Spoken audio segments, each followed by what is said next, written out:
The government of the Dominican Republic has made a strategic decision to turn the Samaná Peninsula into the country's new major tourist hub.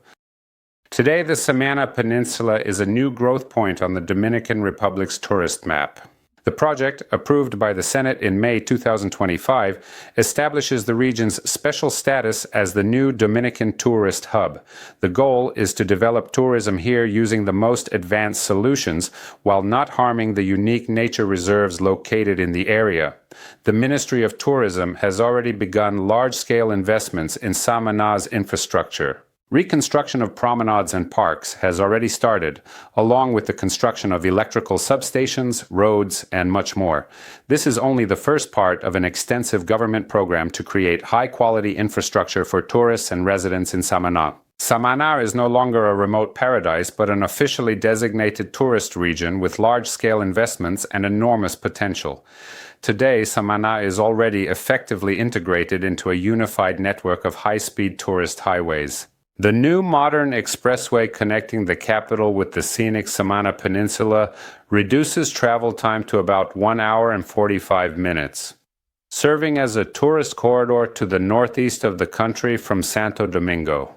Construction is already underway on a road and ferry crossing from Punta Cana to Samaná, and the road running across the entire peninsula is positioned as the key to Samaná's development, in conjunction with El Cati Airport and all the tourist areas. The construction of key roads in the region will significantly reduce travel time, connect Samaná with the rest of the country, and improve access to other resorts such as Punta Cana and Cabarete. In fact, Punta Cana and Samaná are already connected today by a chain of modern toll highways. But the direct road to Samaná, which is scheduled to be completed in 2 years, will cut travel time almost in half. After the completion of the highway and the ferry crossing over Samaná Bay, it will be possible to get from Punta Cana to Samaná in approximately 2 hours. The complete reconstruction of El Cati International Airport, located right on the Samaná Peninsula and scheduled for the coming years, is also very important for the region. This airport is currently operated by Airdom, which is part of the extensive global network of Vinci Airports, the largest private airport group in the world. In the year 2024, the Dominican government officially signed a significant 30-year contractual agreement with Vinci Airports, which means long-term investment and the imminent comprehensive modernization of the airport in Samaná. In November 2025, a new terminal for private business jets was ceremoniously opened at El Cati. This terminal is specifically aimed at premium tourism and private aircraft for travelers. After the upcoming modernization of the airport at El Cati, Samaná will gradually catch up to the level of Punta Cana and Puerto Plata in terms of the number of international flights. In 2026, Air Transat will launch a number of regular flights to Samaná from several cities in Canada and the USA. WestJet and Air Caribbean are also opening flights to the peninsula. The new Samaná BayPort cruise port and the ongoing modernization of Araya Barrel are considered the third key element of the comprehensive tourism hub, which will now include modern cruise infrastructure such as piers, a spacious commercial area, a variety of restaurants, a dedicated tourist center, a transportation hub for excursions, as well as educational and medical centers for visitors and locals alike. All construction is planned to be completed as early as 2027. This will allow the Samaná Peninsula to accommodate up to 3 cruise ships at the same time and serve up to 10,000 passengers per day. Major players, including Royal Caribbean, have already added Samaná to their itineraries for 2027 and beyond, which means a steady flow of tourists in just 2 years. According to the director of the company leading the construction of the cruise terminal, the goal is to make Samaná a key destination in the Caribbean cruise market and a platform for regional development. In June 2025, the President of the Dominican Republic, Luis Abinader, and the leadership of the Port Authority visited the under-construction Samaná BayPort cruise terminal and held a press conference on the overall development of the peninsula, announcing plans for large-scale government investments.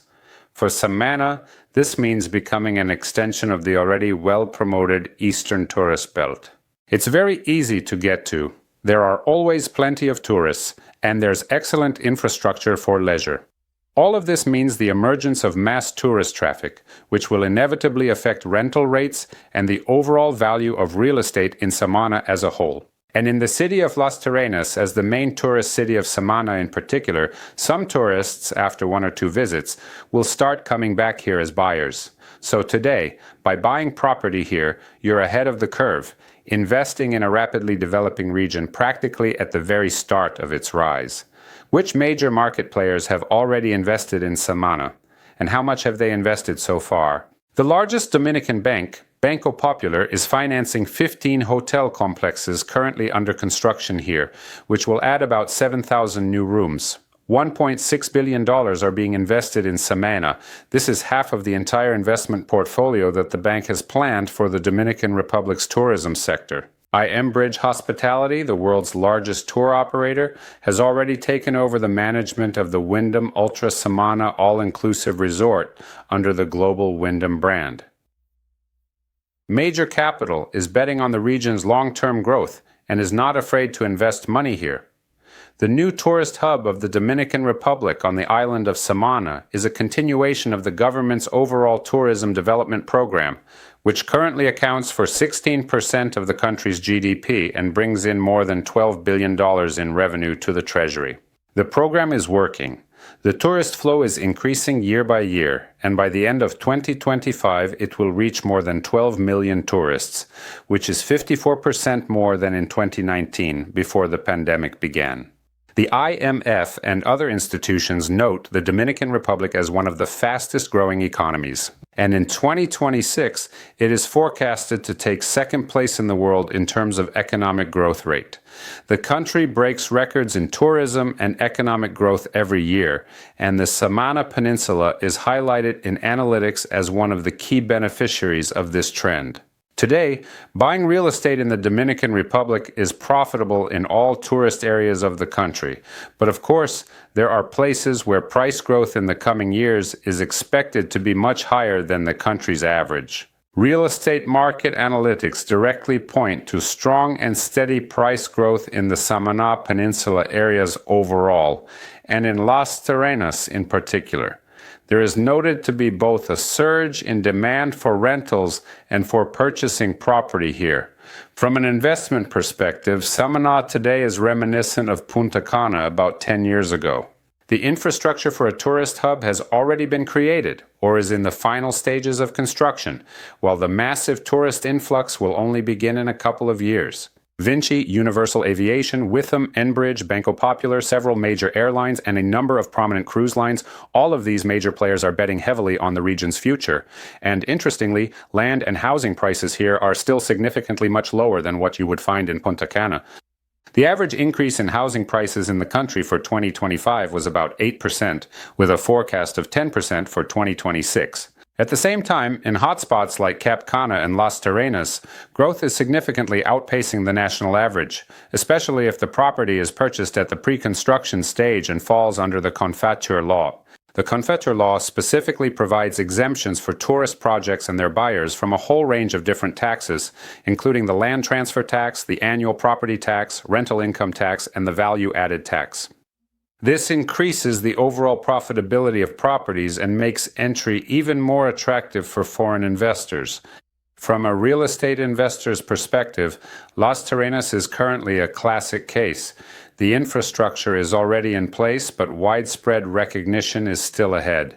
The history of Punta Cana shows that those who enter a region at this stage, provided they carefully select the right property, can generally expect the highest capital gains in the future. Given current trends, it is a logical choice here to currently consider purchasing condos or apart hotels for short-term rentals, as well as villas under construction in centrally managed communities. In my opinion, for real estate investment on the Samaná Peninsula, the most profitable approach will be a medium to long-term strategy focused on a 7 to 10-year investment cycle rather than short-term speculation. Those who play the long game in Samaná and wait for the peninsula to go through all stages of development will undoubtedly earn very high profits. So don't miss your chance while the train here hasn't left the station yet. See you next time on the channel.